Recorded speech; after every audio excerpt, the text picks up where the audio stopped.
Canal+ nous plonge dans un monde où science et guerre se mêlent pour créer des soldats extraordinaires.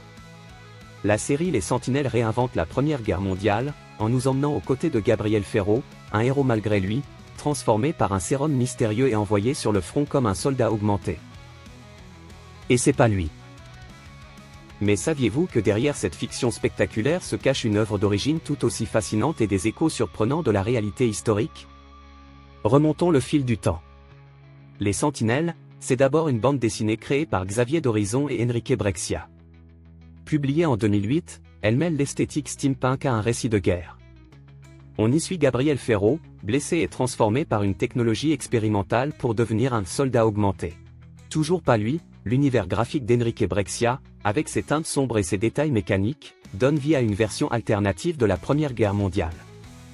Mais cette vision fantastique trouve des échos troublants dans l'histoire réelle.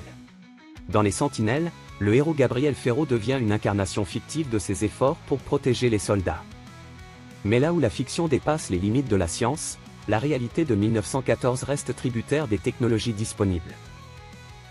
Entre le casque de Louis-Auguste Adrian et les armures de Bashford Dean, on retrouve l'espoir d'une humanité qui cherche à dominer les horreurs de la guerre, une inspiration que la bande dessinée et la série traduisent en puissance visuelle et narrative. Mais lourdes et encombrantes, les armures personnelles sont loin d'Iron Man ou des chevaliers médiévaux.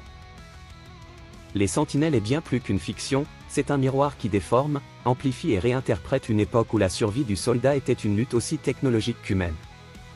Et vous, que pensez-vous de cette vision alternative de l'histoire? N'hésitez pas à partager vos réflexions en commentaire et à vous abonner pour d'autres vidéos entre fiction et réalité.